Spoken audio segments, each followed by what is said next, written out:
What we're doing here? We're absolutely throwing this title away, waving the white flag, handing it to Man City on a silver platter. How many times do we have to drop points? I can't work it out. You know what? It's hard to believe that I actually believed that we had a chance. I was conned into believing that we actually had a chance of winning this title this year. 3 years runners up. We've got Wolves fans singing something along the lines of like second place again or runners up again, bottlers, all that shit. You know what? I don't like that word, bottlers. I think if you bottle something, that means you lose your arsehole. But that is basically what I think we're doing now. We're bottling the league. I'm actually getting on board with it that we are bottling it. We just threw away a 2-0 lead against the worst club in the Premier League. It's just so hard to get your head around it. And if you believe that Man City would throw a 2-0 lead away in the position that we're in, then there's something wrong with you, because they would definitely not have thrown that 2-0 lead away. Absolutely not. I know they've dropped points. I know they're quite susceptible sometimes to losing games as well. But they're mentality monsters. And they're looking at us. Pep Guardiola must be laughing his head off.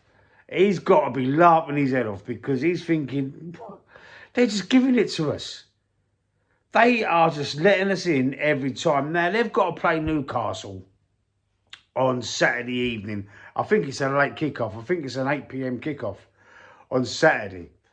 We have got to hope and pray that Newcastle can get something out of that game.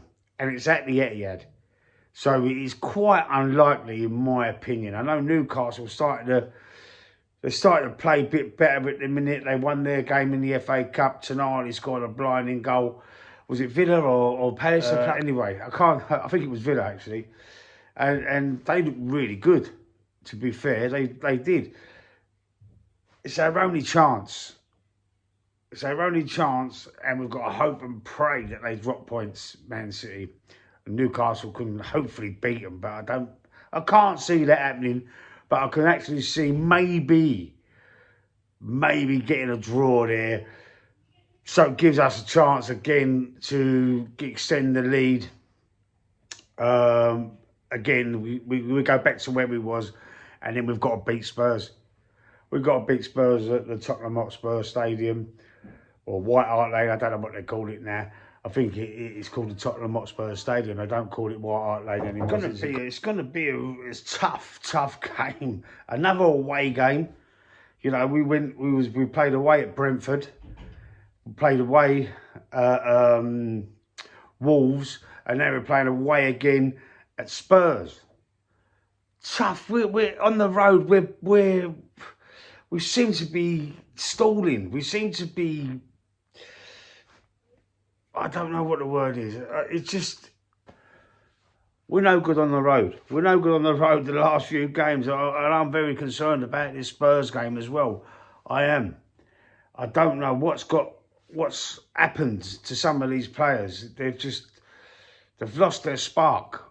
They've lost their intensity. They've lost their desire. You know, this is the first time we could win the Premier League in 22 years. It's 22 years now, or 21 years now. It's been a long time, since 2004, so it's 22 years. 22 years we ain't won the title for, and we've been runners-up 3 years running, and it looks like the same thing's going to happen to us again, and I just can't let it happen again. It is just history repeating itself, and we just haven't got it. We just haven't got the manager as well. He's to blame. He got it wrong. What he must say to them players sometimes, and he must say to sit on the 2-1. Man City wouldn't sit on the 2-1. Man City would go for more goals. We sit on the 2-1, and lo and behold, we get punished again. I mean, There is nobody else to break. The manager's telling the players to play a certain way, and we're coming unstuck too often now. Too often, and like everyone's saying, you know, if you're going to keep popping a manager, there's got to be something wrong with you. There's nothing wrong. There's nothing wrong. I can see what I can see, and I can see that the manager gets it right sometimes and gets it wrong other times, and he just keeps getting it wrong. He just keeps at this stage when the title's within our grasp, it's as if he gets the jitters.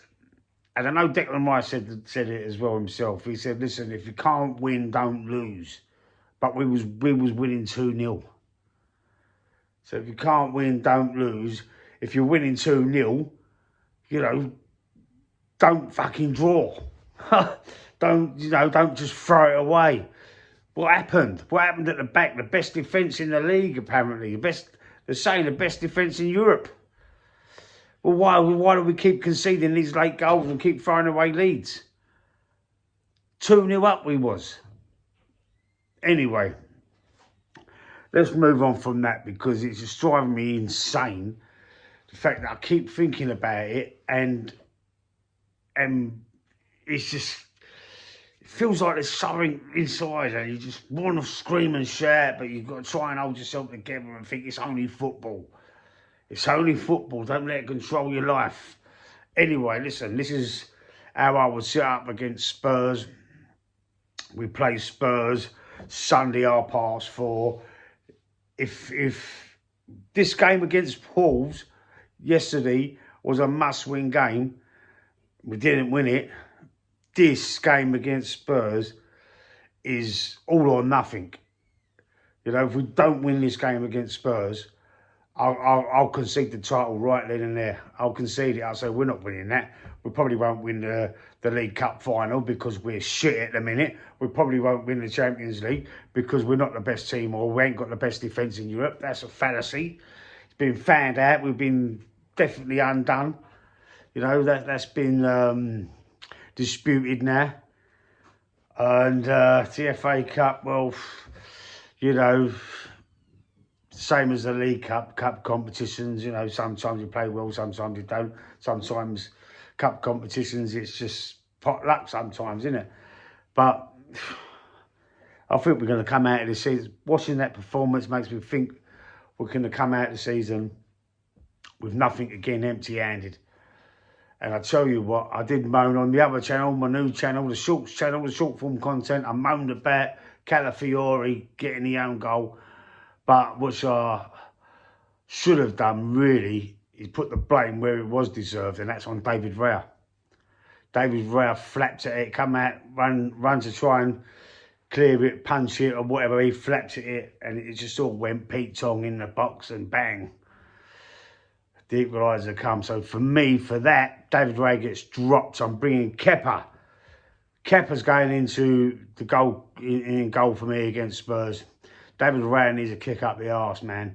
A lot of players need a kick up the arse, but you know what can you do? I mean, you can't drop everybody. So David Raya is the player that I'm sacrificing, and I'm blaming now on reflection after rewatching as well a few times.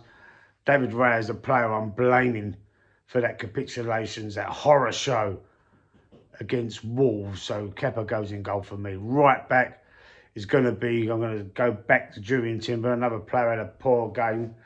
Really, he was all over the place against Wolves.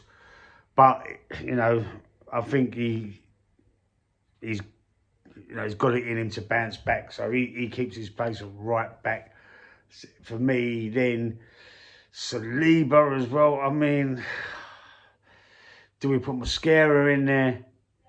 Big game though against Spurs, so no. I'm going to stay with Saliba and Gabriel.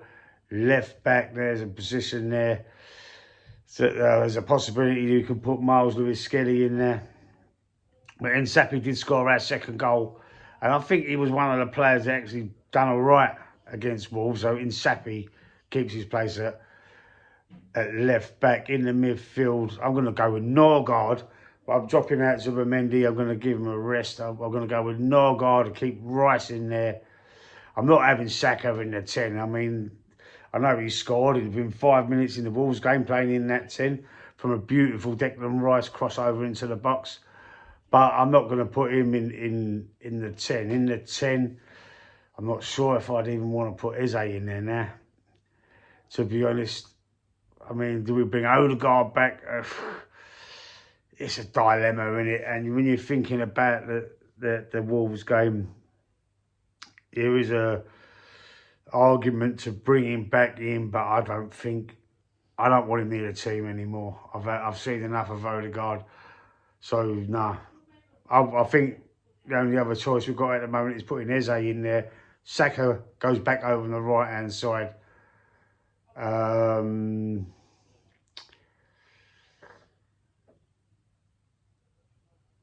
We're going to have to go with Martinelli over on the left. And I think, yeah, no, I'm not going with Gyökeres. Jesus up front. That's how I would do it. I mean, my brain's all frazzled. I'm so disappointed, but we can't lose this game. We can't. We could even sacrifice one of the midfielders and try and have two strikers up front during the game. I think that's been said, and I've listened to other content creators, and I think that could be a way forward. Maybe having Gyökeres playing just off of Jesus up front, or the other way round. You know, we could do that. Maybe we could do that in game if it ain't working out. If Eze's having another nightmare, but don't forget. The game at the Emirates, Eze did score an hat-trick in that 4-1? I think it was a 4-1 win at the Emirates against Spurs. We need to find that form back. We need to play like we did then. We need to find some sort of uplift for the fans as well, because we're all depressed. We're all being bantered to death, really. We deserve it.